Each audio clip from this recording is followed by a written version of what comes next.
Hello, everyone. Welcome to the Rooster Teeth podcast. I'm Gus. I'm Brian. I'm Eric. I'm Andrew. Yay. Yay. Shirt, go buy it. Line. Buy it. Buy the shirt. There's a mug. I want the mug. They let me make. I drank coffee out of it this morning. Buy it, so they let me make more. This is what I got. So buy it. This is what I got. I've been here since the beginning, and this is what I got. This shirt. Yeah. There's some sweatpants. I couldn't wear them because the writing was on the left. I would have to sit like this so you'd see it. Yep. Didn't make any sense. You might be doing a chorus line, just like a nice kick line. I almost died. Right, like literally 2 minutes ago, right before we started here. We're at the studio, and the studio's been empty for a long time.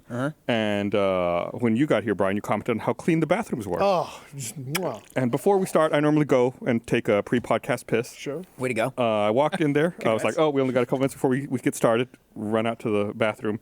In front of the urinal, there's like a little black pad, I guess, to keep you from stepping in all the piss that puddles up right there. I put one foot on it to secure myself as I was walking up to the urinal, and it moved. The whole thing just slipped. Well, there's so much piss puddled up. What are you supposed to do? My left leg flew out from under me. I had to grab onto the stall in the wall to stop myself from falling. And I was like, if I had fallen here, how long would it have been until someone came and checked on me? Knocked out, face first in the urinal. It just keeps flushing constantly. Well, the pee hasn't dried since the pandemic. It's just still there. Yep. It's a menace. I almost died. So it's been a while since being in public restrooms and restrooms with a bunch of people. We've been going to Austin FC games because that's a professional sport here in Austin. And I said, I'll support whatever professional sport comes. It's fun. What's not fun is waiting in line to go into a bathroom where the stink and the stench is like a sense memory from when you're a child and it's the first time you walk in and you go, what is this? I don't want to do this. Yeah, and it's back to doing that. And so I think the goal for me is to try to bring that to this bathroom here. I want to bring that experience? Yeah, I want to bring that vibe. So that's why I pissed underneath the black thing. Slip mat. Yeah. I haven't been to an Austin FC game yet. Do you go into a big room and then get the privilege of going in a trough? It is because it is the 21st century. They've done away with troughs and ice inside the troughs. Oh, thank God. No, these are all. It's crazy. These are all. They're urinals with walls next to not just sort of jutted out little half things so you can still kind of see the guy next to you. Yeah. They're boom, way out. You're I'm secured in my space. What if you're claustrophobic? Is it scary? No. If you slipped on a mat there, you'd be able to brace yourself. Okay. Actually, you could probably brace all four and still you can go for it. Like a cat who doesn't want to get into the carrier. I'm sorry. We have a picture. I took a picture to show. I thought we just had that. No, I took a picture and I sent it to the broadcast. This is after I slipped and I fixed the mat. I should have left it how it was. I was just so frazzled. Fix it with your hands? Yeah? Why? No, I didn't. Okay. I stepped on it. And slid it around. I fixed it with my tongue. What do you think? I pushed it nudged it with my toe. That's one of those things that happened to me kind of in the kitchen, except not with pee. But I slipped on and one of my legs shot out, and a day later I still felt what the fuck, my hamstring or something. It's I'm just in my 40s. That's how things. That's how things feel. I'm just shitty now. I'll feel that to the end of my days. That's just permanent. Now. I'm different now. I told my wife about. I'm we're pre-taping the. It's a pre-tape. Yeah. I already said it. The Rooster Teeth podcast. Yeah, but I said it. It's official. And Gus and. I'm we're pre-taping the podcast, and Gus asked me to be on. She's like, oh, cool. Who else is on the cast? And I said, it's me, it's Gus, it's Andrew Rosas, and Brian Garr. And she just went. What? Is she not a fan? This is, if we're shooting for a demographic, it's not this one. I am excited about this lineup. Thanks, I'm set, yeah. And that's all that matters, ultimately. I mean, your wife was like, what's the opposite of a dream team? Yeah. I guess what? We are the Washington Generals of Rooster Teeth. Openly underwhelmed she was. It was just hey, here's a bunch of white guys in their 30s and 40s probably going to talk about how traffic's bad now. And then Gus told me before we started, and he went, I should save it for the podcast. So now we're going to talk about it. No, I gotta talk about something before you talk about that. I'm glad you all are here because you all are the group that will get my references. I told this story on Monday's podcast. We had Kayla on that podcast. We did a live stream last week, and Kayla was on that live stream. And some people were talking about Paul Scheer. Sorry, you have to listen to this again. Some people were talking about Paul Scheer, and I thought they were talking about Paul Schaefer, and I was really confused. And then I figured it out. I was like, oh, sorry, I thought you guys were talking about Paul Schaefer. And Kayla said, who? I said, oh, you know, Paul Schaefer, he was the band leader for David Letterman. And she followed up with, who? David Letterman? He hasn't been off the air that long. And I was like, David Letterman, the late night talk show host? And she asked, is that the one with the chin? And I was like, This rules. that's why I was like, I need an old man podcast to like cleanse myself after that. David Letterman on TV? Yeah. What's a TV? I watched that on my phone. So yes, I am glad that we have the dream team here. So because we all know who David Letterman is. He didn't go off the air that long. What? Yeah, but like who was 5-6 years? Yeah, but 5-6 years ago, Kayla was like 11. Yeah. So like, you know, who's watching that? My favorite thing when they struck the set, you know, they and then they just showed him out back just throwing it in the dumpster. Like this is story. You just see it like poking out of the trash. Like, well, fuck this. We're Later, all done. loser. Yep. It's so amazing just how Fame quickly is fleeting. everyone moves Yeah, on. The yeah. second Yeah. something ends, everyone's just like, well, I'm done with that forever. Like his key card is locked out of CBS like immediately. I think he threw that key card in the dumpster as soon as he clogged. He just went, I'm fucking done forever. His mistress employees Yep, don't know who he is Yep. anymore. Goodbye. Yeah. They've moved on to 2015. He was on there for 33 years. Yeah. I mean, that's older than Kayla by 13 years probably. I'll tell a funny story, and I won't name it, but a friend of mine like wrote for him like in the sort of, I think mid 2000s or whatever, but he had sort of given up already at that point. Sure. And he was in the mid, it was sort of known that he was having an affair with one of the staffers or whatever. And so they would spend all day writing comedy for him. He would come out after he was done, just strike all of it and just sort of go like improv basically, or just like all the shit they've been working on done out the door. Why have writers at that point? Yeah, no, Toss it, and they were riffing. just like, Dump it, Yep. dump it. Fuck we're gonna do the mailbag. I'm gonna talk to Paul, Yep. and we'll get to and Stupid then people tricks. bring on Tom Hanks. Let's go home. Yep. We're good. White Stripes will come out and play a song. Let's go. Let's go. It's fine. We're Hey, gonna have the Black Crows on for the 30th time. now we're talking. Hey, Gracie, do you know who Paul Schaefer is? No. Okay, thank you. Gracie is our new intern, broadcast producer intern. This is like her first Do you day. know who David Letterman is? Yes. Okay. Okay, all hooray! God. She does work in broadcast. Yeah. You were talking about the Paul Schaefer thing, and that got me thinking about Paul Reiser because he was gone for a long time, and now he was back in Whiplash, but that was like 6 years ago, 7 years ago. Is he in stuff again? Is Paul Reiser back? I don't know. Is Is Paul Reiser Mad back? about you, Paul Reiser? Yes, Like, but here's, Paul the thing. Reiser. But here's the thing. You say mad about you, and you think that that's going to be a cultural touchstone. It's not. It's fucking not. And I don't know why, because that show was gigantic Right. when it Yeah. aired. Right, for a couple of years it felt It was like, supposed to be in like that contemporary universe with, it didn't it cross over with like Friends and Crossover Seinfeld? with Friends and Seinfeld. So why is it not on TV? Did Helen Hunt just buy it all out and go, no? Well, may I offer that it suffered the same fate, and I don't know if this is the case. It suffered the same fate as Reno 911, where it's just like, oh, that should be everyone that should have had such cult status like after the fact in the era of streaming, but it just didn't stream anywhere. Like maybe Yeah. Mad About You just did not get streaming rights to anything, so people didn't- it just to the ether. It just disappeared out of like the HBO consciousness. Max. It looks like Give me Riser. What's up? Now it's on Prime Video? Question mark?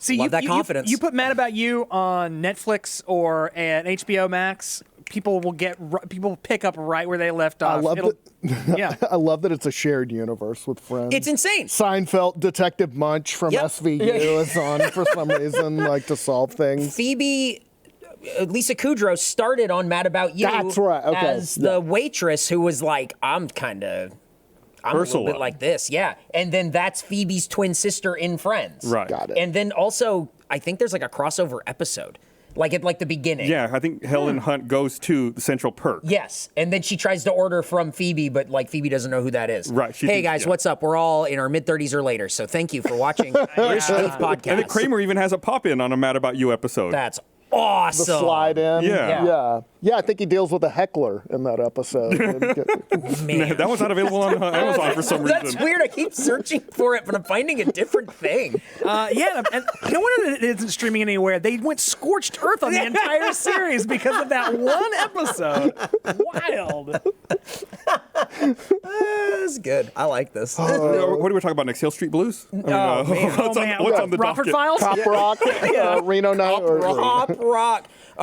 21 Jump Street, but not the movies. I feel like John Oliver did a bit where he talked about Cop Rock a few weeks ago. Yes. Oh, really? Yeah, like highlighting it, and I was like, "Do people not remember this was a show?" I think they don't. It was so like, and also for it to make it through all the levels of network TV, like all the people who have, if it was like fucking USA Network or something, like okay or what, but this was like what ABC or I think, NBC. yeah. It's like insane. Yep. Let's just do it with puppets. Yep. You know, Crazy. Hey, Gracie, mean do you know what Cop Capital Rock is? Thank you. Tight. But what you were saying before. Oh, yes. Gus told me before we started, before he did the ads, which are beautiful, by the way. You should sign up for all of them. That was shocking. Like he just came in cold and went like bang these. It was like Krusty when Krusty walks in. Hey. That's what I channel every time. It was perfect. Hey, All hey, right. I'm Sideshow Mel. Hey, it's Sideshow Mel. Sorry, Sideshow Mel. Sideshow Mel. Show Mel. Yeah. Bada bing, bada boom. It really was like so fast. But he went. You know, he you want me to recreate it? You know what I don't understand? Deodorant. I couldn't even. Do you know what I don't understand? What the fuck are you talking about? Here's the deal. I feel like it's one of those things that nobody ever explained to me. It's just like one day you go through puberty and your parents are like, "You smell bad. Start using this." Yep. And then it's like, have I been using it wrong for 30 years now? Because first of all, there's so many different kinds of deodorant. right. And I like lately I've been in my own head about it. Like, are you supposed to put the deodorant on after you have your shirt on, or do you put it on first and then put the shirt on? But then how do you keep the shirt clean? Right. I use one that's a gel. Like, do I have to let my armpits dry and then put my shirt on? Because then you get like the goop all in your underarms of your shirt. And you eventually ruin shirts like Right. this because they get stained. That's the problem. So it's like, there's just so many assumptions that I've made about deodorant over the years that I don't know. And then recently I found out I've been using women's deodorant for like 5 years. I didn't know this. Like I ordered some on Amazon and they changed the description so it says like women's deodorant on it. This is what happens when you liberals take over. This is what we got. Men using women's deodorant. But then what's the point? Like, what's different about women's deodorant than men's deodorant? Right. It's like, it works fine. Have you ever run out of soap and you have to use your significant other's like body wash or something and you're like, this is nice. It's great. Like, why don't I smell like flowers all day? And they're This all is great. and like the I don't want to smell like leather and bullwhip. And that's the thing. Is like, like women's deodorant is called secret. It's like something that's like you whisper. It's very hush and arcane. Like men's, it's like yours. gunmetal. Yeah. Like it's like, why do I need this Speed stick? Yeah. speed stick? Right. Whoa, Speed Stick is sick. I use Speed Stick, and that's a cool as hell name. Yeah. Yo, this is for speed. This is the deodorant that makes you go fast. Old Spice, vomit and pine needles, bitch. You're gonna like our drinks don't taste good. Our deodorants, there's all this sort of forced like ruggedness on it. And But I'm the softest man that's ever lived in my family. Like generationally speaking, 100%. The softest man that's ever lived it. Like there's no way. Like just my dad did all like this stuff. Like it's all working on cars. So I do all this stuff, and I'm like kind of figuring out how to do that stuff now. Right. But also like by my age now, I was 12 when my dad was like 35. So like I can hardly take care of it. It's a miracle I made it here today. I was thinking about that earlier today. I was walking in my house, and I was thinking about how excited I was about the new He-Man Netflix show that's coming out. Yeah. And then I thought, when my dad was my age, I was 22 years old living in an apartment in South Austin. So I can't imagine my dad walking through his house being like, "Oh, He-Man's coming back." It's really cool. being happy that Howdy Doody is being rebooted or something. Like, Howdy It's like rebooty. such a ridiculous juvenile life. My grandfather was a cowboy. My Yeah. father was like in state law enforcement. Yeah. And I tell dick jokes. Yep. In Yeah. front of the computer. And I You get have a excited T-shirt about of your humor. own name. For God's sake. My dad was into theater and stuff, but he was still, I think it's also generational because he could still fix shit. Yeah. Like I would walk in and he'd be like rewiring a lamp and like, how did you learn how to, like, I think they just had to be more just handy with their hands. 'Cause, Right. Yeah, he just had some sort of basic life skills that I just never got. That's interesting. Like, my dad knew how to work on cars, but that's it. Yeah. Like all like, stuff around the house, like anything like around the house, my mom learned was in charge of. Like knew how to fix stuff, rewire stuff, do stuff. Yep. My dad was all car stuff, and then I apparently got both of those things because I work on cars and do house shit and like work on that all that stuff all the time. But all like house stuff, it was just like, hey, for some reason this like light switch isn't working here. My dad just like, I'll call somebody. Like it was just like I was like, I'll get an electrician in to look at it. No one here is dying today. Yeah. Like fishing around in a light socket or switch. Electricity stuff is the thing that my dad kind of like did. He can do like some like soft wiring and it's like, like not like a ton of stuff. But when it came to like heavy duty wiring, he's like, I'll call someone because I don't want to die. Yeah. He's like, there's just something Right. about, I like that healthy respect for electricity, Yeah. which we in Texas now are forced to have. You must pray to you must worship the electricity distribution center. Ercot, if you're listening to this, thank you for blessing us on this day With lights. these LED lights Yeah. and cameras. The electricity you've bestowed upon us is not it does not go unnoticed. Do not become addicted to the electricity, for when it is gone, you will only what the fuck's the rest of the quote? You will only spite it. You will only resent it. Resent its absence. Yeah. Beautiful. Thank you, electricity. This is such a testament. This is a testament to how shitty the stupid grid in Texas is. When you go to the Ercot website, the first thing on the webpage Is a dancing baby. is All these fucking hamsters. is the current conditions, the operating reserves, and whether or not we have enough electricity for what's going on. Like they know that you're coming. It's not like investor relations or how we produce power. They know people are pissed off. Yeah. Yeah. And at the absolutely. bottom is a visitor counter and their web ring Yeah. that they're a part of. Sign the guest book. And it's a guest book. It's funny, like even like you were praying to the god Ercot. It even sounds like a god. Absolutely. Like, it's like Yes. Ercot. Yeah, sounds Right. like a very like Mesoamerican, Central Yep. American god that we're praying to. Makes me think of like Zardoz. Yeah. Like Ercot's gonna come and open its mouth and just spill electrons out for us. Yeah. Beautiful. Gracie, do you know what Zardoz is? No. Thank you. No, nor should you. No. What a nightmare. No, it's fine. That's okay. That one's okay. The rest of them, watch Mad About You. Yeah. There was the most recent episode of Rick and Morty that aired on Sunday. There was a reference to Highlander, Yes. the old movie from 1986. Christopher Lambert Highlander. Oh yeah, Christopher Lambert Highlander. And after we finished watching it, my wife turns to me and says, "I never watched Highlander. Doesn't it have Sean Connery in it?" I was like, "Yeah. I remember liking it when I was in high school." She's like, "We should watch that." And I was like, "This is going to be the greatest thing ever." Yeah. But now in the back of my mind, I'm like, "Wait, did Highlander actually suck and I only liked it because I was a teenager?" Afraid so, dog. Yeah, I haven't that watched it. It movie didn't- blows. Oh, no. It's not good. Isn't Sean Connery supposed to be a Spaniard in that One movie? of his many ethnicities. Okay, he tries on. okay. Yes. And he makes Juan Sanchez Villalobos Ramirez. He is a Scotsman playing a Spaniard with a Egyptian name, or he's a Scotsman playing an Egyptian with a Spanish name. So cool. Yeah, and with a very thick Scottish accent. Oh, he, yeah. he makes no effort No. on No. that. None. None at all. No. He's coming in straight, he's just doing Sean Connery. Yeah. Sean Connery doesn't do anyone but him. Like there's Yeah. no like variation. You're paying to get Sean Connery. So you haven't watched it yet? You didn't I sit need to down and rewatch put it on? It's on. I looked it up. It's on Prime Video, so we can watch it for free. But we just haven't gotten around to it yet. Can I lay some knowledge that I recently learned about Christopher Lambert? Is that he is super blind, like cannot, Really? like What? he is virtually legally blind, so blind that he can't wear contact lenses.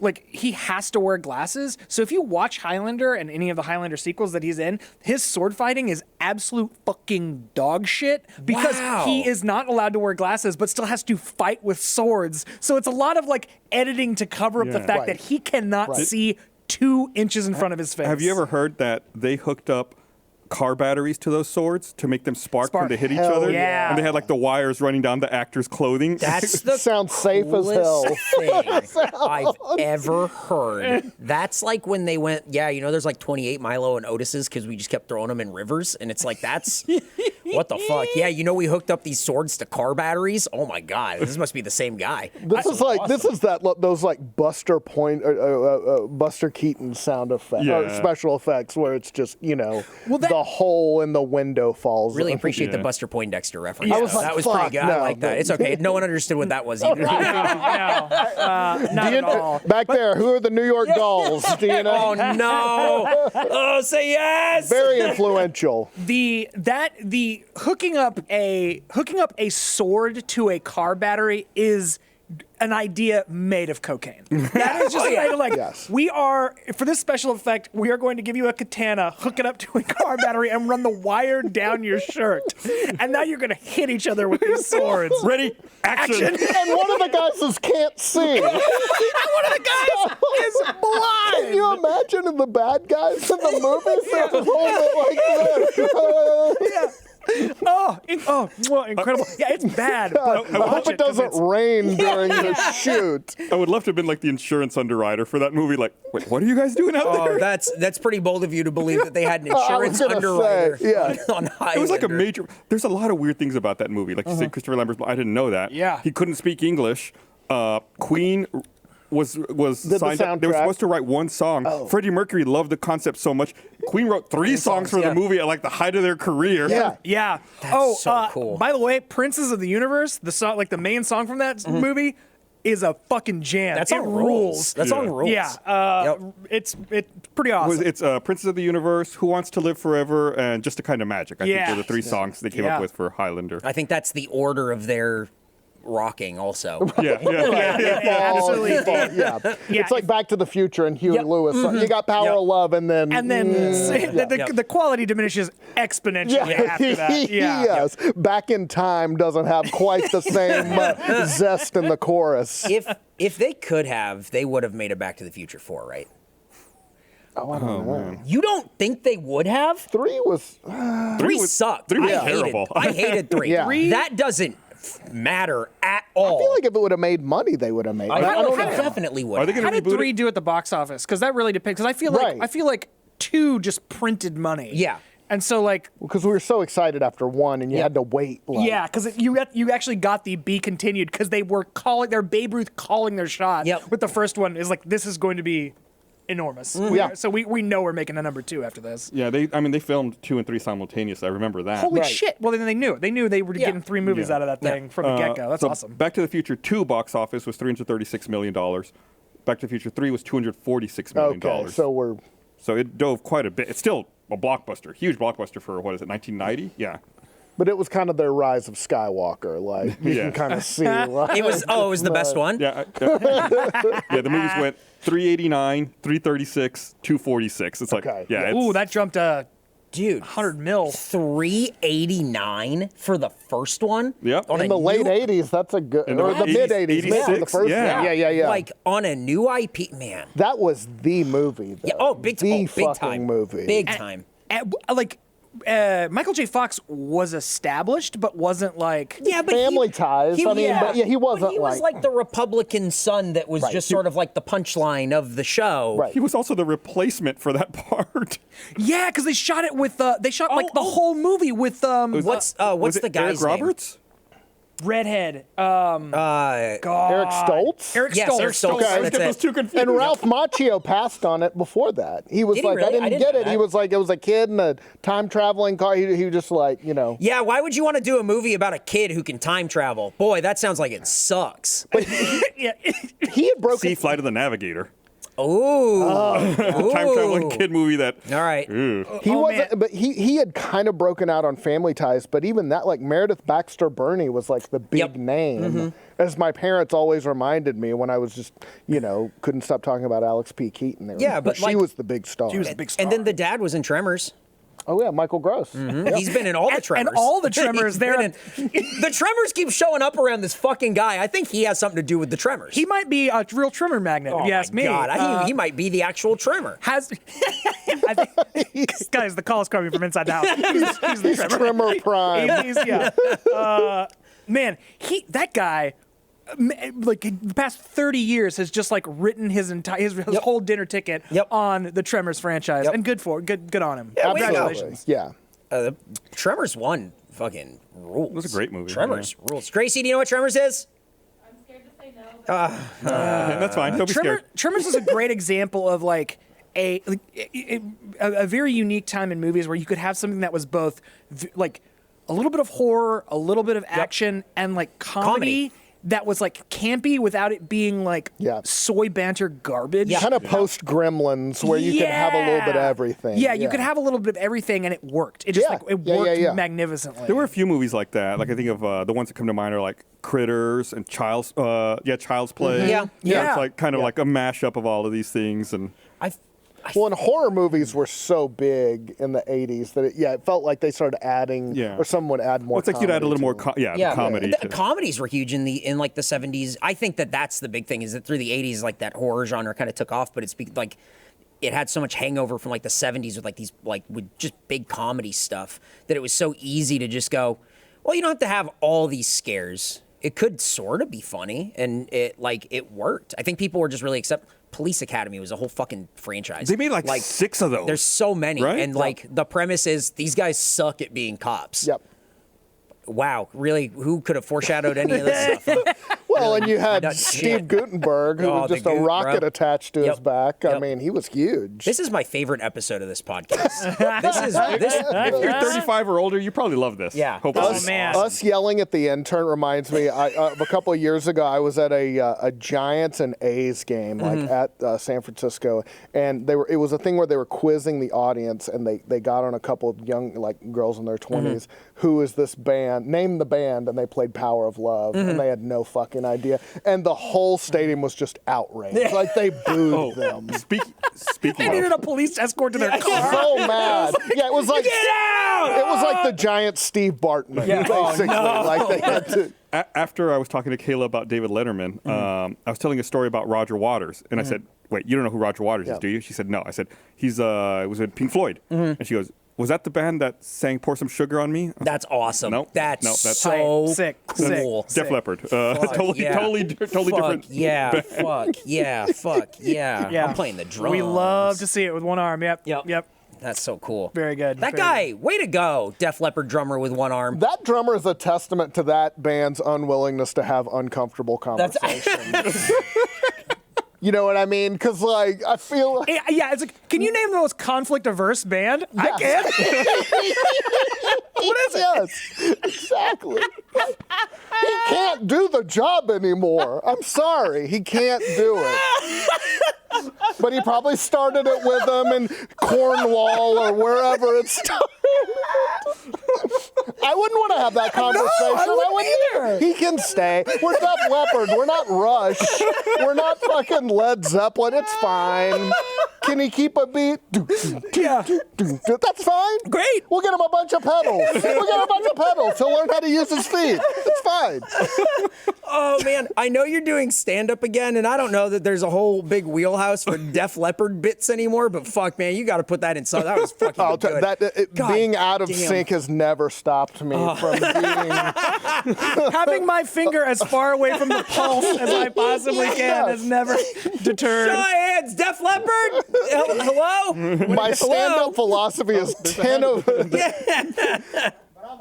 Shane's older than me. My stand-up philosophy is 5 dudes in the back will really That's all you need. come up to me in tears and want to hug. What's a 10%er of a 10%er? That's my niche. Conflict averse man. Well, It's so fucking funny. I'm not gonna tell him. You tell him. I'm not telling. Fuck. Maybe he'll go away on his own. We're not practicing today. Oh, it's fine. I'll just hang out in the studio. you've either got one band with the guy who started it who just can't get along with anybody ever and just goes through, or it's like U2 and Def Leppard. It's like this is the lineup. They're in the back of the tour bus, just like, okay, maybe our albums will just start to suck and people will start to hate us, and then it'll just kind of naturally work out. We'll just kind of disband. The drummer comes back. I have an idea. It's called "Pour Some Sugar on Me," and they went, "Oh no!" It's but it can't be heavy enough to where you need two arms to pour the sugar on. You'll need Little 5 pound bag. That's what I was going for. Yeah. Maybe that you put in your iced tea or something, not a big bag. Oh man! Oh, that's so. I love this bit. This rules. Oh man, I'm so happy. Tune in. Give us a thumbs up if you appreciate the Def Leppard humor. If you're a big fan of Def Leppard, leave us a comment down below. I don't even think Def Leppard's a big fan of Def Leppard. That's awesome. Are they still together? Are they still making music? Man. Yeah, they're in like the Rock and Roll Hall of Fame. Yeah. Let's see, Def Leppard. I guess they're still together, huh? They're probably touring just on the back of Photograph now. Yeah. You occasionally see and have come across, now that things are opening back up and bands are starting to play live shows. I'm starting to see like more reunion concerts from your Def Leppards et al. These kind of like 80s like bands who I for some reason feel like in my mind actually probably none of them stopped playing during the pandemic. They were all still like touring, but now I'm seeing more like advertisements for like reunion concerts, and it is incredible how there's like you'll have like a band of 7 or 5 to 7 members, 3 originals. Yep. Who never left the 80s. Like, still, just the hairline goes back, but like the bleached never stopped. The bleaching never stopped. Yeah. And they're like Hulk Hogan. Like, they still got the hair and the. Exactly. And then there's like 3 new guys who are in their like 20s to 30s who are also just like standing next to ostensibly their grandpa, guys, it's Queensryche. Like it's like wait a second. I don't know that it is. My favorite was my buddy and I were going to see the Black Crowes, I loved the way they promoted the show. It was they were going to play the entire Shake Your Moneymaker album, which is the first one with She Talks Angels. But my favorite was a notice at the bottom saying there won't be any jamming. They're just gonna play. They're not like. What are you contractually obligated to not jam? Because they do like to jam. They do just like to get on a fucking jam. They're just gonna play the fucking hits, just like you remember. Yep. Exactly. Wow. There'll be no riffing. There'll be no long extended. It felt like obviously the promoters insisted no jamming. You're not Fish. You're not. Man, I went to ACL years and years ago when Tom Petty played. R.I.P. Tom Petty played, and it was like threatening to rain all day. And he's like the headlining set at the end of the night, and comes out, of course, plays the hits, like plays your Tom Petty faves, whatever Tom Petty song you're thinking of in your mind right now, he plays it. Just absolutely knocks it out of the park. But then it starts raining, and so like, okay, so Tom Petty like goes off stage, and everyone's like, oh, do we leave? Do we stick around to see if this clears up? So we're like, okay, no, we're going to stick it out. We're going to wait for him to like come back out. And sure enough, like rain lets up enough for Tom Petty to come out, and then comes out, and we're just like, yeah, he's coming back to play more hits, just laying down the jams. Let's hear it. Just goes on comes back out and plays like a 10-minute new song extended jam. And everyone's like, I guess, yeah. Woo. This is from Mud Crunch. Yeah, no, exactly. This is not worth missing the traffic over. Truly. Like, you could feel like a collective, at least in my, the energy just around has been like, yeah. We saw Neil Young at Jazz Fest like a couple years ago, and he did the exact opposite. The whole set, and it was raining, and it's like, on a fucking racetrack in New Orleans, so it's just raining, and he is just playing song after song, bitching about Monsanto. Like, the whole, with girls with seed. 1, fine, sure, 2. Hell yeah, with you. Monsanto sucks, Neil Young, like, we get it. And then at the very end, he played Rockin' in the Free World, which you're happy, but you had to sit through a lot of Monsanto bashing to get to, and I'm on the same page, but it was, he is a grumpy old man. This concert was a pamphlet followed by one song I liked. Right? Like, man. Shouldn't have bought all that Monsanto stock before it came out. It's really, really weird. Oh, no. I saw Tom Petty in concert in San Diego 3 days before he died. Woo! Yeah. Some friends of mine caught him because he came to the Irwin Center, and I think it was the same. It was like a month before. It was really crazy. Like, he was on stage and rocking, played just like that. just the hits, the beach is right there, the sunset behind him. Yeah. It was like Gorgeous. it was awesome. And towards like the end of the concert, he's like, he really said, I'm feeling great. We're going to be going back on tour. Hope to see you guys again soon. And then it was like 3 days later, Tom Petty dead. Oh man. It's like, oh, The bell tolls for thee. yeah, right. Tom. It was really, he seemed like he was like living it up and having a good time. And I guess he You don't get to Was. decide when No. when that happens. Yeah. My buddy in Wisconsin saw Stevie Ray Vaughan at the last one, like right before. I was like, "Did No you see the way. helicopter leaving or what?" I don't Dude, know, but yeah, wow. he said they heard like right after. Yeah, he saw the very That's last one. wild. Dude. Yeah. Damn. Gus, you see anyone before they I died? haven't seen anyone right before they died. I'm trying Come to on, think. man. What the hell? No. Damn. I saw Selena in concert once. Does that That's count? actually That's rules. awesome. That's good. Man. So South Texas rules. Yeah. If you watch the Selena Netflix show, the town I grew up in, it gets featured in that Netflix series as the town she will never go back to because everyone fights and it's super violent. It's like they make it a point to say Eagle the name Pass? of the. They make it a point to say the name of the town I grew up in over and over. In Eagle Pass, everyone fights. I've never been to a concert as rowdy and unruly as Eagle Pass. Well, I'm lucky we got out of there in time before the riot broke out in Eagle Pass. Season 3, they're just sitting there on the bus. Damn, I'm just thinking about how much I hated Eagle Pass. Like, it was to the point where I was like, someone involved with this project remembers and really still Yes, hates that town. it's still in their crowd. Wow. That's crazy. God damn. God, even the devil wouldn't be got dead in Eagle Pass. Just makes eye contact, just fucking right down the barrel. I wanted to go back because you were talking about, Gus, like you didn't learn about deodorant and how that. Is there other stuff that was not taught to you guys that you wish someone would have just like showed you how to do? Because mine was getting gas the first time when I could drive, and then going to pump gas, and then going. Yeah, nobody showed me that either. Yep. It was now it's like, oh, that's yeah, of course I know how to pump gas. It was the first time going and going like I had it. Oh, do I?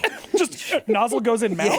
you just kind of like start pressing buttons and you go, hold on.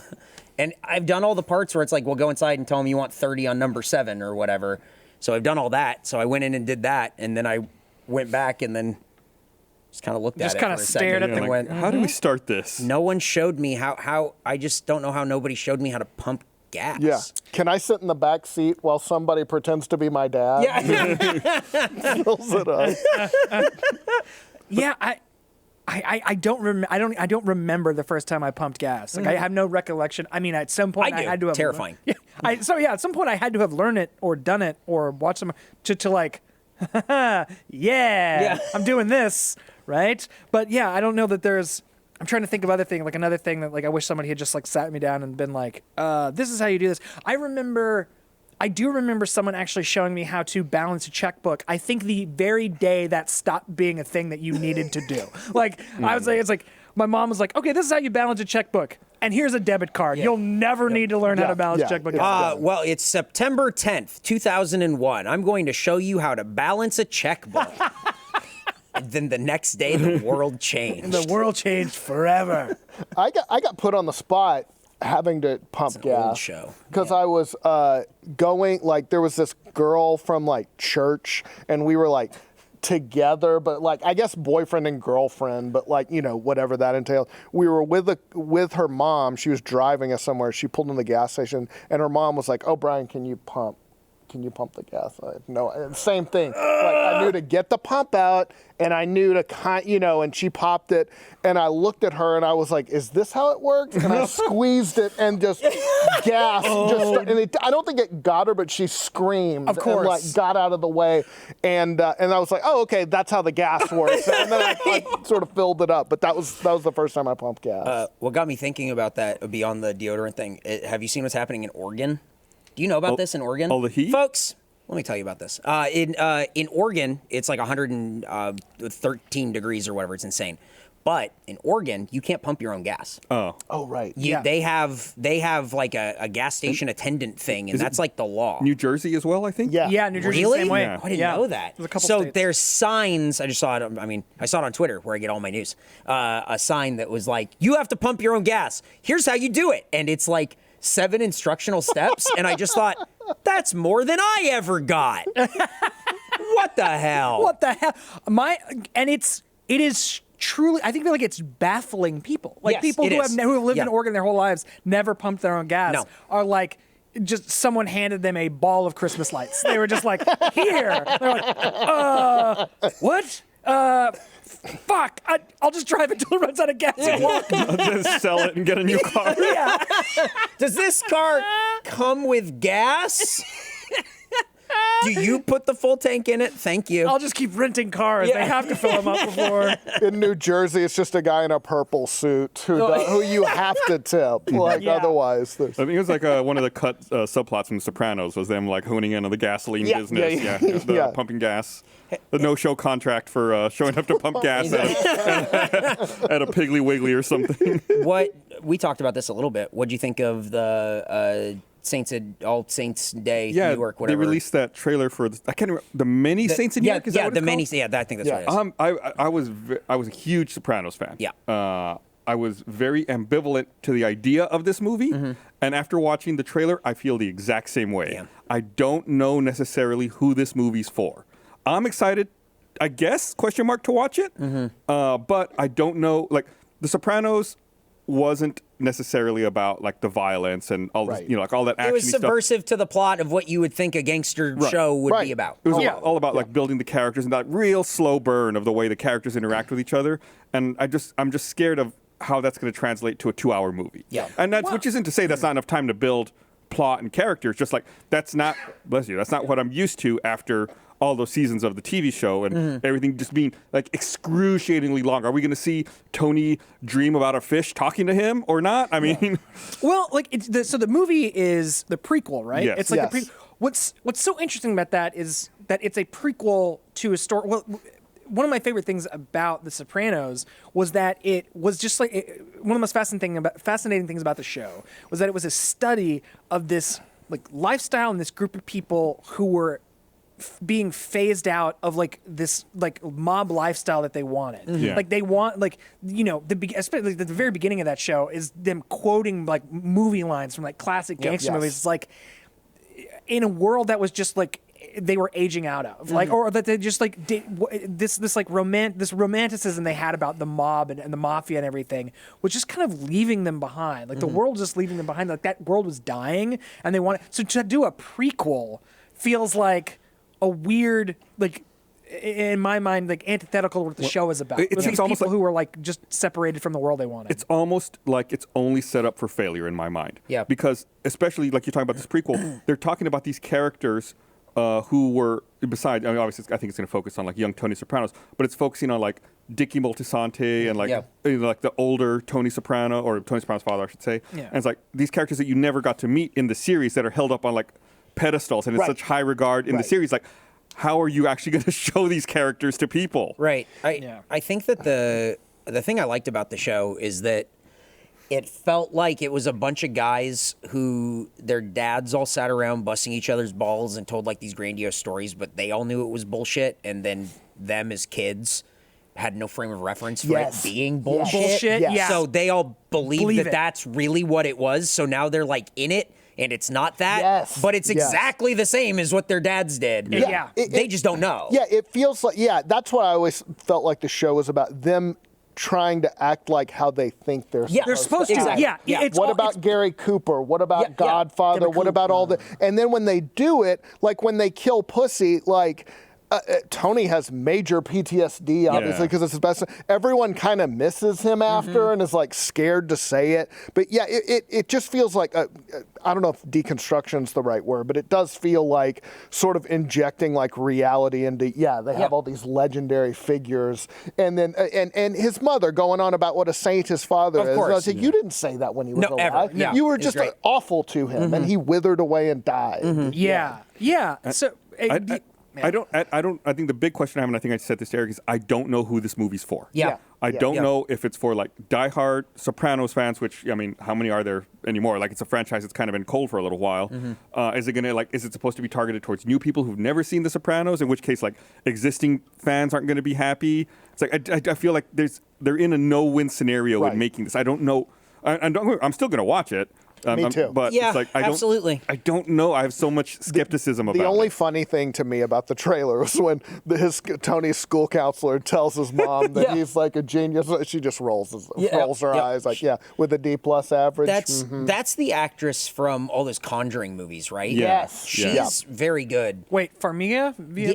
Her. Via Farmiga? Yeah, Yeah. I think she's playing Olivia Soprano, and like she's going to be so good in that role as someone that you just go fucking hate you. She's going to be so good. The character of old Olivia Soprano in those early seasons of The Sopranos is so hateable. It's The so best. good. Yeah. The best like movie villain. Yeah. Because I think the problem too is the move was to make a Sopranos movie following, but once he died, obviously you can't. do that. So I think this feels like the second choice. But I don't know that, but I mean, you could also deal with a post-TV show world anyway, because he dies in... Yeah. Spoiler for a fucking 10-year-old TV show. He dies in the finale anyway. well, does he? Yeah. You're out of your mind if you're saying, does he? What are you talking The guy in the members only, you're the guy in the members only 100%. jacket Yeah. comes in and kills him. It ends the way they keep foreshadowing in the show, where it's just I guess so. I don't ends. know. I like Yeah, there's no aware nothing. It's just like Nothing. we It's talked about earlier with Tom Petty. It's like you don't get to pick that moment. Yeah. It's just you're here and then bam. And then it's And he over. says that even like you don't even know when exactly. you're gonna. Yeah. And he gets popped, and then that's the end of it. Right. I guess my problem with the show isn't even like who's it for? What do they do? Whatever. Is that David Chase writes TV?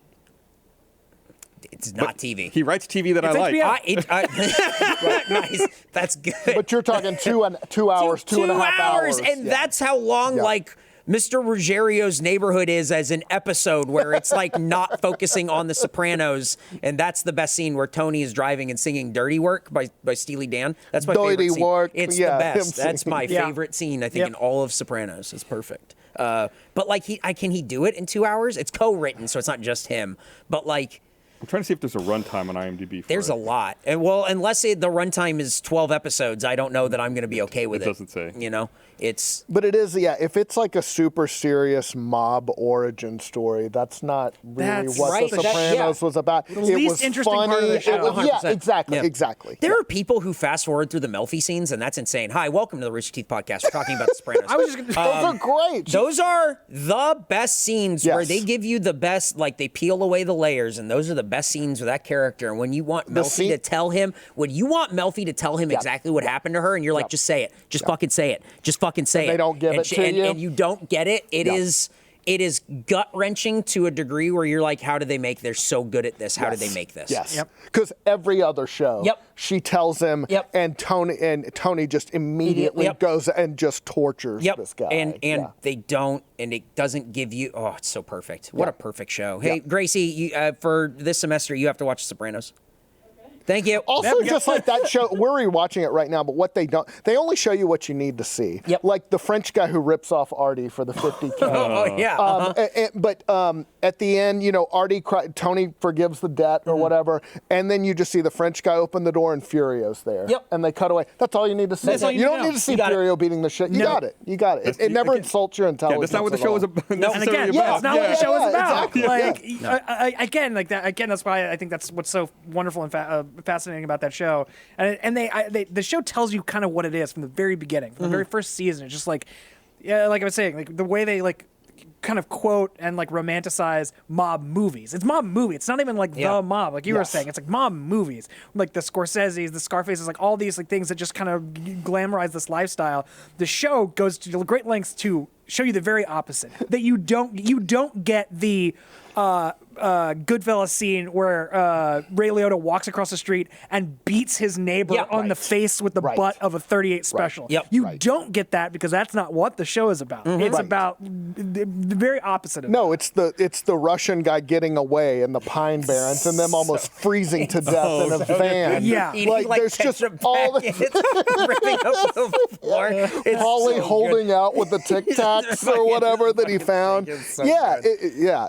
it's so funny. Bobby's all dressed up in the camouflage with like the orange vest. He goes, "What? We go hunting." It's so good. It's so good. That Edie Falco, I saw in an interview, or it was like a tribute to James Gandolfini, but she said one time they were just filming some nothing scene. They were just sitting out by the pool or whatever, and she just started crying because she was like, I realized it'll never be this good again. Yeah. Like, I will never have this, you know, these caliber co-stars, the writing, everything. It's just, it was so fucking good.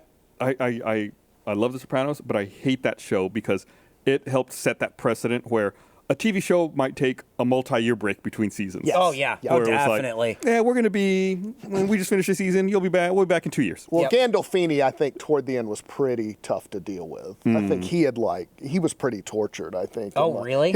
He got a divorce. Like, I think. Oh, I didn't know I think that. that role fucked him up, like, as a wow. person. Yeah, he was pretty intense, and I think he had self-esteem. I think he thought he was a shitty actor, and just like, Man.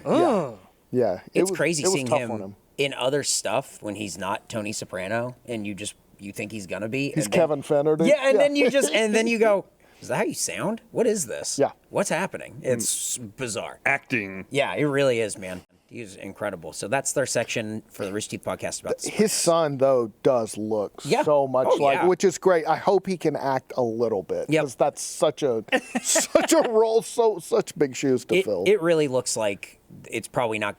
It'll be him sometimes, but it really looks like Yeah. it's going to be all the other people around him. Yep. That looks like a big like carrying the show around this Yes. kid that Yep. we're trying to elevate Yes. to be something. It's like when you have an actor hosting SNL, and in the monologue, and they can't, they can't do it, so they got a musical number. All the Yeah. cast There's a comes out. lot, We're yeah. creating a lot of Yeah, motion. Yeah. A lot of key jangling. Yeah. Like, hey, look at this. Right. Look at or this. like an old wrestler, and Yep. like, let's put him in with fucking Rey Mysterio, Yeah, or exactly. some, Yep, somebody to let 'em fly go. around. Ooh, that's what I did not too long ago. I went to some death match wrestling in San Antonio. Oh, They didn't do punches and kicks. They hit each other with light tubes. Yep. There was so much blood. I was breathing in light tube dust for 2 hours. Light tube dust and COVID. It was. America. It Yeah. was wild. There was they had like this giant industrial fan that was like 30 feet wide. It was just gigantic. And then in the second match, a guy came out, his name was Herzog. And he was like this crazy looking, scary guy. And he came out and he was carrying like a door. Because instead of tables, everyone buys doors now because they're cheaper at Home Depot. okay. Put each other through doors. He lifted it and the fan hit it. And that fan broke. And it got hot in the venue. Yes, sir. I thought that fan would be like really high up. It was not that high. Oh, my God. It was a place called Vibe Center. It's in indie San wrestling. Antonio. No ceiling is above 6 No, feet. it really, Yeah. it was Yeah. low. It This was, isn't a church like reception hall. Yeah, like, man. Right. Yeah. it was. Exactly. Being back and seeing pro wrestling, it was like the first time I felt comfortable. Where it was like I was vaccinated. I went with people who were vaccinated. It felt like everyone was vaccinated. Some people were wearing masks. Some people weren't. I wore mine so I didn't have to breathe in light tube dust.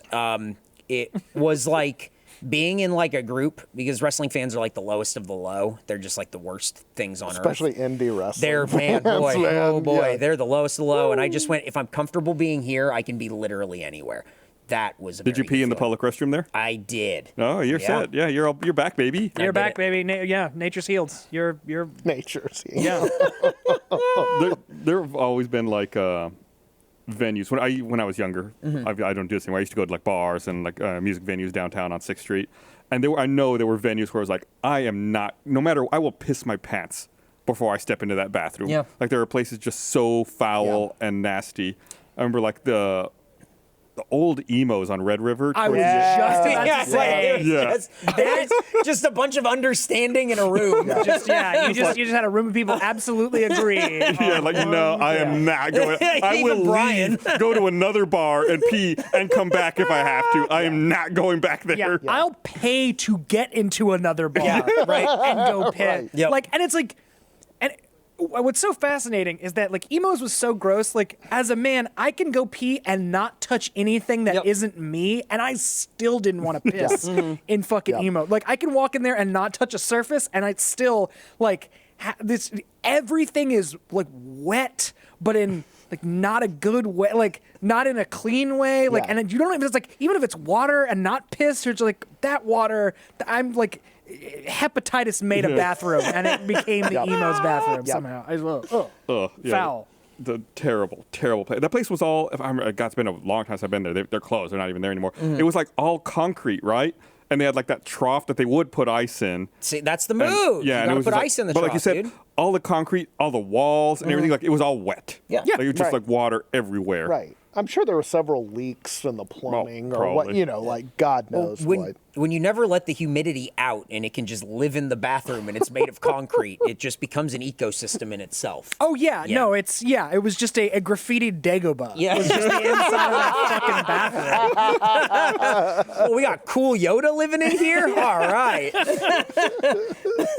Oh no, that's not Yoda. That's a pile of those brown rough paper towels. Just those paper towels that are just like clung together in the corner. In the corner, yeah. Oh God, yeah, because that trash can hasn't been changed since 1994. Ugh. Well, it was good. That's when the Jim Blossoms played there, so it was fine. It's okay. Still got their DNA. Yeah, absolutely. Somewhere around. What was that in the 90s where if you were a band, you had to have 2 big radio hits and 1 smaller radio hit? That's just the way everyone operated. There were it wasn't like so much one-hit wonders until I would say probably like adult contemporary in 97. It just felt like everyone had 2 big Gin Blossom style big radio hits and then 1 I small think little one. there was a brief period in time where college radio got big, and it's like they had to have 1 smaller one for college radio, and then the 2 big ones for national airplay. That's the way that it normally worked. Or they had their own label that was owned by Interscope. Yep. But they got to own Tombstone Records or whatever. Yeah, Right. I totally forgot about that. What was going on with Interscope and shit in the 90s where they were just you all get record labels. Yeah. All of you. Yeah. I don't know. I guess I don't know if that's just sort of a deal they made to sort of get, Rancid or whoever to make just Crazy. to lure these alt bands out of Seattle. I don't know. It's like beer nowadays, right? It's like just a couple of breweries who just buy up indie breweries and then just label it with a bunch of different shit. So it's like, oh, you don't know you're drinking. Excuse me, you don't know you're drinking a Coors, but you're drinking some craft beer. No, it's the same shit. They just put different labels. No, on I'm it. drinking IPA with a pot leaf on it. Yeah. This is cool. This is cool beer. Yeah. Or the thing they do This is here for my specifically in generation. Central Texas, where I don't know who it is. I think it's Miller makes Ziegenbach, and Oh, they only sell yes. it in Central Texas to compete with Shinerbach. Yeah, I'd never seen it until I moved here. Yeah. And then someone told me about that, and I'm like, that's the craziest thing Yeah. I've ever heard.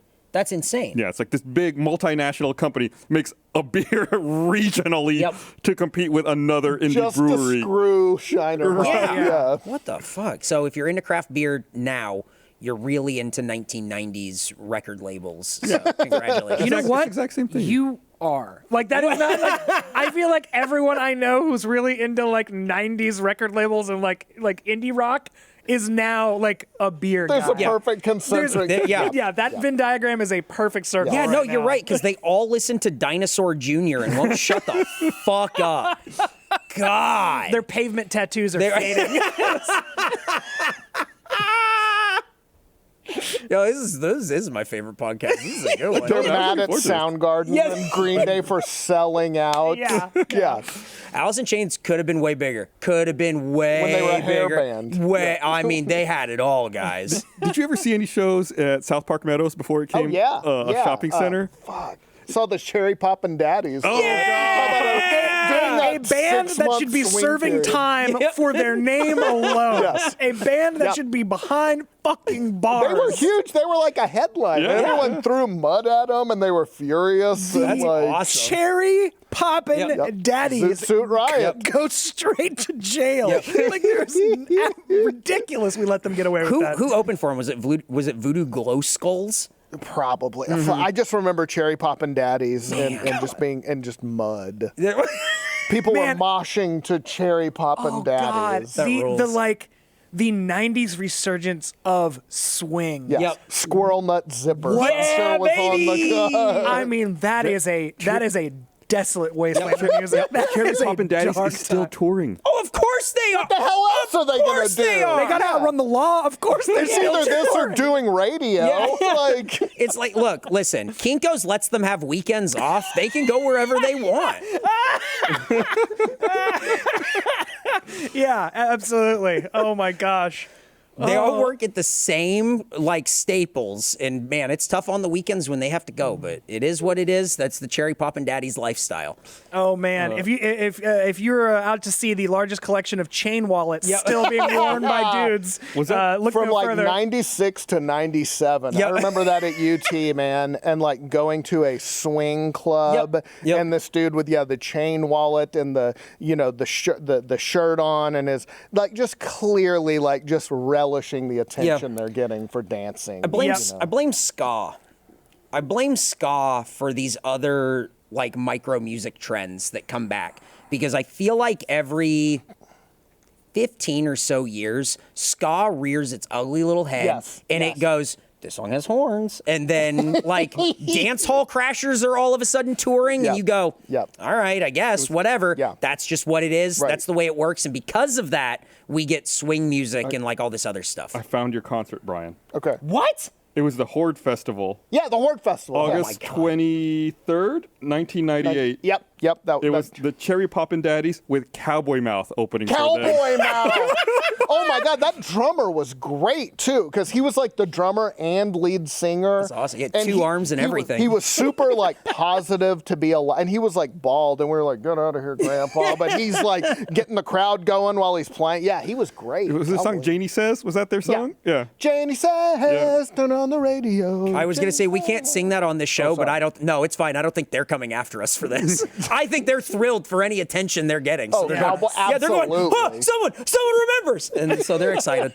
If even one person, they get one tick play on Spotify or whatever. Like, what the hell? Someone finally bought a copy of your book, sir. Just makes me think Celebrate that good one times. and like Come on. that one in Lollapalooza '94. Whoa. Headlined by which is on Dallas, headlined by the Smashing Pumpkins and the Beastie Boys. Is that when Corgan had hair? Yes, right at the end. Yep. Boy, he was a foul. You were talking about playing the hits. He played none of the hits. Of course. Like He couldn't wait to make Zwan. he And it was like, come on, He was man. so like he just seemed furious at people who we just want to hear from Siamese Dream. Yeah, right. Like, that's what we Yep. know. And he played through kind of what you wanted to hear, but like just sort of really fast and really it wasn't. And then at the end, he kind of chilled out and like it felt like he was driving people away, and then like kind of really turned it on and got into it. Like kind of decided to actually put on a show. There is nothing funnier to me than an artist who has unmistakable contempt for their audience. Yep. Who was just like gets on stage and hates their audience. Like, I am not going to play, like Morrissey, same thing. Yep. Just like, I will never play you will never hear me play a Smith song for the rest of your life. I hate that band. I hate you. Get out of my face. But the Beastie Boys, everything Of you want. course. They had the golf visors and the shorts, and they're high energy. They played their instruments. They did everything. Yep. It was wonderful. Corgan is like number one with a bullet on like hated how successful, or I hated that people liked his music, I guess. I don't know. He really like mellowed out. Do you know he owns the National Wrestling Alliance? He's super into wrestling. He owns the NWA. What? Like, Which that's insane. nowadays is probably it's nothing. You can watch it on YouTube. Yeah, it's a belt now, and I think Vince has all the archive footage. Exactly. Sure, So it's, man, I don't know. That was a real thing where it's like we're artists. Like in the '90s, it felt like it was like we're not we're not radio, and it's like that was heard the you on the last. radio. That was the last time when it wasn't cool to sell out. Yeah. Or there was that whole idea of selling out, and now they don't give a shit. Like, No, of get your course. money in, which is fine. But that was sort of the last of the we're not selling out. Ever, that was such an motherfucker. interesting time when like the greatest betrayal you could like commit was selling out. And it like had at this time where it's like I don't know what like in indie culture convinced like just an entire generation of this like of heroin chic weirdos that like selling out was like the worst thing you could do. It's just like, man, if you were selling out, like that means you had something to sell. Like that means you actually had there was like something to it. Like there was you had like a thing that people wanted. You also clearly want to be famous. Yeah, Like, you're not in a band to not do that. Well, I think that's the ultimate escape plan. That's the ultimate secret Gen X had. is they tried to fight the system. They tried to fight selling out, all of that stuff. Then they realized, oh, wait, we can work the system and be part of it and make money and sell out. And then they just disappeared. That's why now it's like boomers versus millennials. And it's like Gen X just got forgotten and got absorbed into the boomers. When I think of Gen X, Brian, you are the most Gen X man I think I know. Like, when I think of Generation X, I think of Brian Garr. Why do you say that? I don't know. There's just something about, like, your Twitter and everything where I go, it's a Gen X guy right there, man. Just That's impotent rage. just like... He's kind of smart, but he was never able to put it together. 100%. I think he sprayed gas at an old lady. He's funny, but not super funny. I think what it is, it's that there's people fighting, like, on, like, these front lines, and then you're kind of on a hill, just kind of, like, lobbing shots and going... Got him. No. I mean, like king of like hanging back in the cut. Yeah. Like I'm not beautiful. Like, just like the best place you want to be. Frankly, it is. It's the funny to the five guys in the back. That's Gen X to me. Yes. That is. Yep. I was born in '86. So I'm like right on that cusp, but it's like that millennial, I think it's geriatric millennial. Elder millennial or whatever. Because I remember the the day I got the internet, like I remember that happening. Right. You remember like pre-internet? Oh, yeah. Well, yeah. Yes. Yeah, I remember riding a bike. It's stuff like that. So when I think of like, when I was younger, it was always like, man, I think everyone does this where it's like, born in the wrong generation, should have been Gen X. And then now it's like, I don't think I had what it takes to be one of the Gen X guys. I couldn't sit back. It's that sitting like just deep in the cut. Like I don't think I have that. Yeah, spend the first 20 years of your life without internet. Yeah. You're like, boy, the world sure is weird. I'm in an argument with someone about something, but the library's closed, so we can't settle this. But it's like we romanticize now. Like I always think, my friends and I just all we do is bitch about how much stuff sucks. But you think back, like it sucked then too. I was broke and like walking places because like my car was broken down. Like it fucking like it always sucks. But it just I don't know. I think one of the funny things, I think Kath Barbadoro, friend of ours, comedian Kath Barbadoro, pointed out. She's like. Said something that just really resonated with me. She's like every generation thinks that like, oh, we like born at the wrong time. Like it's like, oh, the world's so fucked up. We like noticed all these problems exist.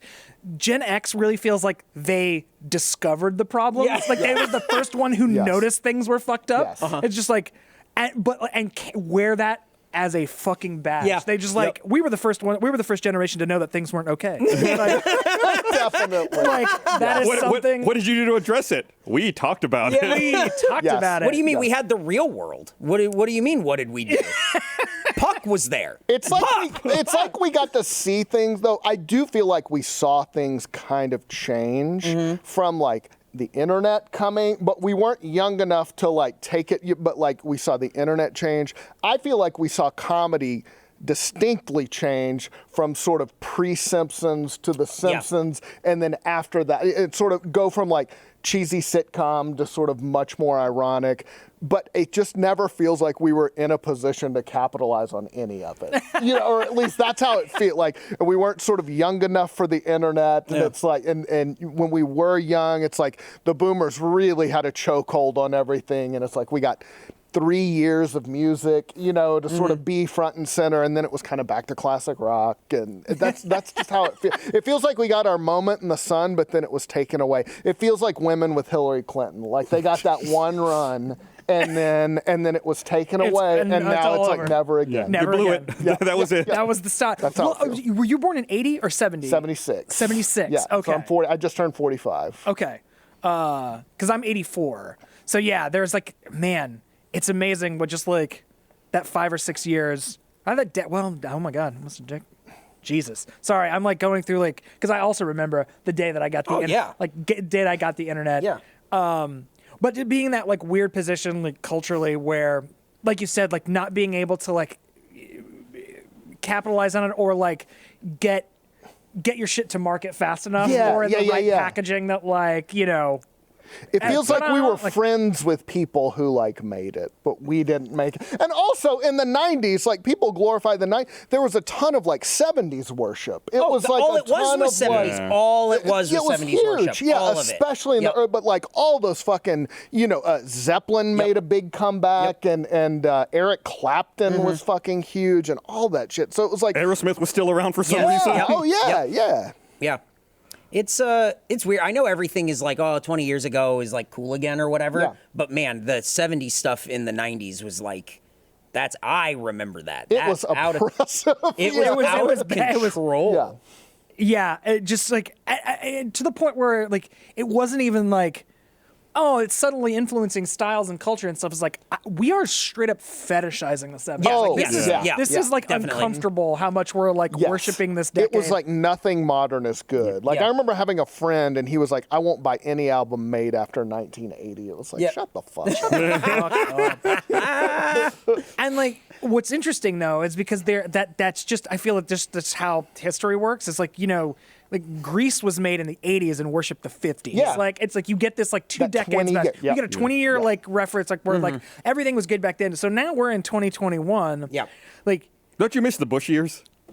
that's what's so fascinating is that I feel, and again, like I truly cannot point to like after 2000, in the new millennium, I can't, and I lived through this as like a teenager and a young adult. I can't look back on the last 2 decades and point to things like distinct, like culturally distinct about those things that isn't mired in despair. Yeah. Like that isn't There's like, one thing in the early 2000s that stands out.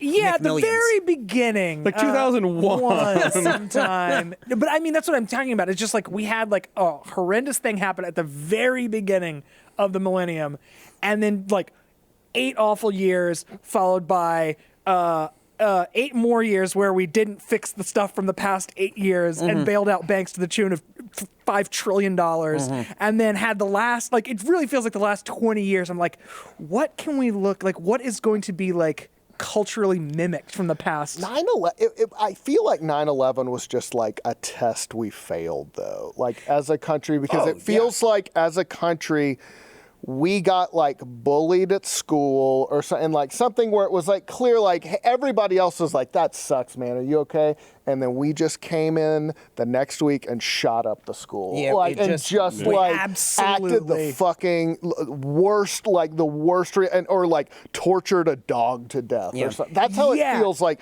Nothing since then we've done has been redeeming at all. We're still in these wars, and it just feels like It's not even just the international or overseas stuff. It's even like the domestic stuff. Yeah. I remember after 9/11, it might have been a couple months there. It might have been the next State of the Union, like January 2002. I was down at the Chewy's at Barton Springs Road, and I was waiting to get a table, and they had like the State of the Union playing. And I was watching it. I was waiting for my table, and George Bush was talking about the creation of the Department of Homeland Security, and Tom Ridge will be heading it up. And I watched it. I was like, oh, that's it. There we go. Yeah. Everyone's applauding, bipartisan. Yay! Let's do this. yeah. Like, nope. Where this is this.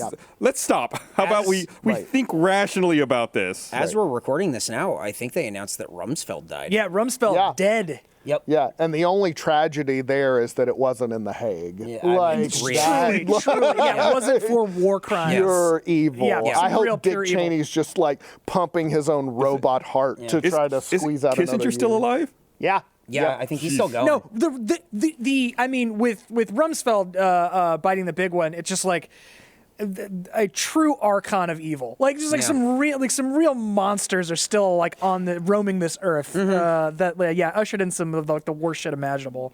But as we speak, we're pre-taping though, right? So Yeah. this would have been a week ago. Hey, remember when you Don watched this. Rumsfeld died? Yeah. Ask your parents. They probably know who it is. Yeah. You're talking about culturally significant things from like that era, though, and I don't think that like what kind of comes back and comes to be is like the culturally significant stuff that are the touchstones for like what it is. It's like it's not that stuff. It's bucket hats.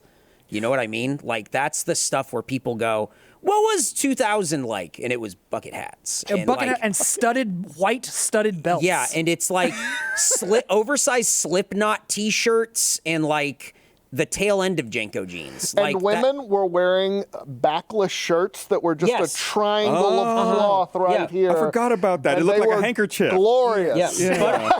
Butterfly clips and like a low-rise jean. And like, chunky hair, chunks Yeah. dyed out of their hair. Well, that's what I'm like. You know, the times, the actual times themselves, garbage. Yeah, nothing. But nothing. But I'm talking like even I still can't think about like what will culturally kind of define Yeah. and move the needle because like I don't think Slipknot T-shirts are coming back, but I could be wrong. We could corner the market on it now Get before in they on come the- back. Andrew, you should check out TikTok because I disagree. My theory is Shit that is hot. No, Yep, no, yep, no. it's crazy. I feel like everyone, I feel like young people, I feel like everybody under a certain age just sort of kind of escaped from society after that. I think the technology got so good, the internet got so immersive, video games, all that shit. And iPods came out. I felt like we could just kind of piece out of things and start making our own little universe and ecosystems. And not, I still think people are active, but it just has always felt so hopeless since then. Like, oh, we're not in control of this. Well, and Like, very we're- atomized. I feel like just like the Yeah, from like the beginning of of the millennium, just like things got very atomized very quickly, Yeah. and like so like broad cultural shifts in style, music, everything like that got very. I mean, for better or worse, like very individualized, and so like Yeah. there weren't like I think that like the bigger shifts and stuff that like you saw in the '90s with, I mean. The like resurgence of swing or like the Latin invasion. There or was these still kind of a things- central pop culture. Yeah. And then it got, much like a stockbroker in Tower 2, it got atomized after. Jesus. Boy. Oh my God. It only took 20 years. We're there. Yeah, right. 20 years we can do that. I think. Yes! Wow. Boom! Wow. Well, Gus, what do you think? Yeah. I don't know how to segue out of that. So Maybe didn't you don't. iPods launch like a month after September 11th, Yeah. like October 2001? I remember reading think pieces like the iPod actually helped us get over 9/11. Like it was a salon. You like, could shut just up, write. salon. You Shut up, can write Salon. whatever you Yeah. want. I remember there was a very brief window in time when iPods first came out. Like they didn't have proprietary connectors or anything yet. It was just like they only worked on Macs. It was like a FireWire connection. You could plug it into a Mac and it popped up like an external hard drive. Yeah. And you just like copy your music to it. There was like a rash when they first came out where people would buy iPods and then just go to like CompUSA and plug them into like the demo Macs there Yeah. and just copy all of the software off of that computer onto your iPod. And you could take it home and just plug it. It's like, Yep. oh, I want Office, but I want to pay for it. You just had a portable hard I drive. just had my iPod. I'm going to go take it, copy it off the computer at CompUSA. Now I've got Office at home. Yep. It's like there was a problem where they had to like have signs like, do not plug your iPods into the computers. Remember in AOL Instant Messenger, there was a file share button? Yeah. You could just Yeah. send files back and forth. Yep. Yeah. Gracie, do you know what CompUSA is? All right, baby. Remember when the iPod minis came, the first little ones, that was my first iPod, and I got it for Christmas, and I like brought it to, and like I was working in Waco, and people in the office were coming out to look at it. This is amazing. It holds how many? 200? Before that, it was like the Diamond Rio MP3 player, Yeah. and it had like Yep. 32 megabytes of. Zoom Yeah, or it was something. like, oh man, this shit sucks. Like you can't even put a whole album on this.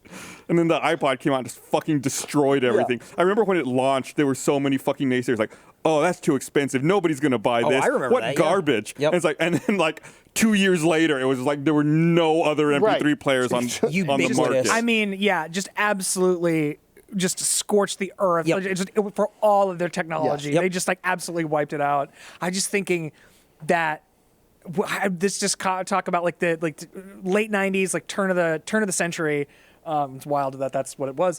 Turn of the century. I just remember like seeing a bunch of like the most garbage. Salon reminded me of this as well. Like garbage Newsweek covers, and like Newsweek being a magazine that just had the most nonsense cover, just like children, spiritual gurus, like just this like You're not paying for this. I remember that being. I don't know why those images loom so large in my mind, and it's like a picture of like a child, like half of their face in light and half of it like in shadow, and just like I remember all those covers so distinctly from Man, that if decade. Back when they were That still making money too. Yeah. And they're like That doesn't just sum up Newsweek. That's so perfect. Spiritual gurus? When I was in high school, my family had a subscription to Newsweek. Of course, we would get it yeah. in the mail every week. And it was like the highlight of my week, like what's going on in the world. And then you reach an age eventually where you're like, wait a minute, this is garbage. Exactly. And now, isn't it one of those websites that'll just anyone can submit to? Yeah, right, basically? yeah. Like Yeah. it's not. There's no. It's like Forbes. There's no cachet Yeah. of being able of having written for Newsweek. No, absolutely not. Yeah, that's what looms like. I am thinking back in my mind is having that exact same experience. Is like what like it just flushed to the front of my brain. It was just like, yeah, being a kid and like getting Newsweek magazine. Yeah. in the Yeah, mail, yeah, yeah, and then yeah. like, yeah, you just like turn the page one day and go, this is trash. Like, wait this a minute. PJ O'Rourke doesn't know what the fuck he's talking about. What a deep pull. That's perfect. I mean, just like, yeah, it's like I feel like this is like the printing the magazine world's bulletin board, Yeah. like college bulletin board. Like anybody can post any Every fucking bullshit on other here. cover of like I had Time magazine, and it seemed like every other cover was either a heavily photoshopped portrait of Bill Clinton or OJ. Yeah. Like that was it. Just Yep. yeah. Man.